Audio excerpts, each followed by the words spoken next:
Hi అండి. ఈరోజు special చూడండి, చికెన్ కర్రీ మా పల్లెటూరులో ఎలా చేస్తారో చూడండి. ఫస్ట్ మిక్సీ జార్లో ఒక 5-6 వెల్లుల్లి రెప్పలని వేసుకున్నాను. నెక్స్ట్ పచ్చి కొబ్బరి వేసుకున్నాను, టేస్ట్గా ఉంటుందని. నెక్స్ట్ అల్లం వేసుకున్నాను, వేసి మిక్సీ పట్టించాలి.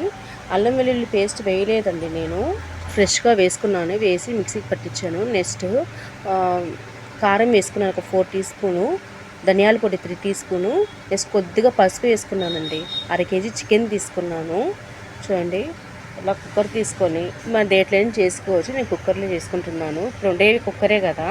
నెక్స్ట్ ఒక 4 స్పూన్స్ ఆయిల్ తీసుకున్నాను, దాంట్లో నెయ్యి వేసుకున్నాను, టేస్ట్గా ఉంటుంది. నెక్స్ట్ చెక్క లవంగాలు వేసుకున్నాను. ఒక ఆనియన్ కట్ చేసి వేసుకున్నానండి. ఆనియన్స్ ఈ ఆయిల్లో బాగా వేగాలండి, అంటే రెడ్డిష్లో వచ్చేయాలి, అంటే లేకపోతే పచ్చి వాసన వచ్చింది. అలా కాకుండా చూడండి, ఇలా నెయ్యిలో వేయిస్తే ఆ స్మెల్ కూడా టేస్ట్గా ఉంటుందండి. ఇలా మధ్యలో స్పూన్ తీసుకొని కదిలిస్తూ ఉండాలి. చూడండి, ఆనియన్స్ కొద్దిగా రెడ్డిష్ లాగా చేంజ్ అయింది. ఇలా చేంజ్ అయినప్పుడు నేను ఇందాక పేస్ట్ చేసుకున్న ఆ పేస్ట్ అంతా ఇంట్లో వేసేసాను. వేసేసి బాగా కలుపుకోవాలండి.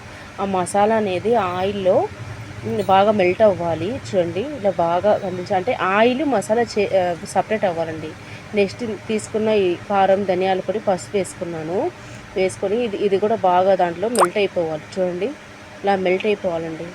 మసాలా అనేది బాగా ఆయిల్లో వేగాలండి.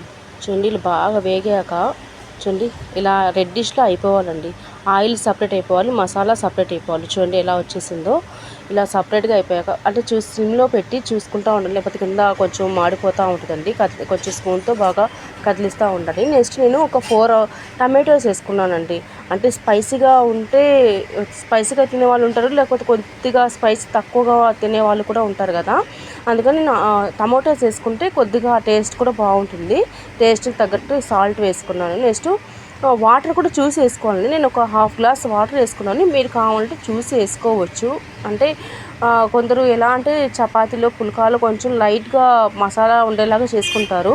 లేదు కర్రీ కావాలంటే వాటర్ ఎక్కువైనా వేసుకోవచ్చండి. ఇలా చూడండి, బాగా వాటర్ వేసుకున్నాక చూడండి ఎలా అయిందో. నెక్స్ట్ నేను తీసుకున్న 1/2 కేజీ చికెన్ కూడా ఇలా వేసుకున్నానండి. చూడండి, చికెన్ వేసుకుని కూడా బాగా ఒకసారి అంతా మిక్స్ చేయాలండి. ఆ మసాలా అంతా పట్టనివ్వాలండి. అంటే చికెన్కి సాల్ట్, ఈ కారం అనేది బాగా పట్టియాలండి, లేకపోతే అంటే చప్పగా అయిపోద్దండి. అది చికెన్ పీస్ అనేది చప్పగా ఉంటుంది. చూడండి, ఇలా బాగా నేను ఒక 10-15 మినిట్స్ వరకు బాగా ఉడకనిచ్చానండి. అప్పుడు మనకు కర్రీ అనేది కూడా పల్చగా కాకుండా ఇలా ఉంటుందండి. పల్చగా ఉంటే అది టేస్ట్ కూడా అంతగా బాగుండదండి. చూడండి, చూడండి, చికెన్ పీస్ కూడా చూడండి ఎంత గట్టిగా ఉంటుందో. అంటే ఇది బాగా కుక్ అయిందండి.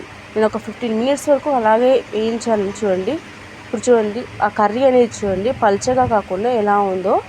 అంటే మనకు చపాతీలో కానీ పుల్కాలో కానీ తినేటప్పుడు నీళ్ళలాగా ఉండకూడదండి కర్రీ అనేది. చూడండి, ఇలా వేసేసి నేను పైన కొద్దిగా కొత్తిమీర, అంటే అదే కొరియాండర్ లీవ్స్ వేసాను. ఈ స్మెల్కి ఆ స్మెల్కి అంటే పచ్చి వాసన అనేది ఉండదండి.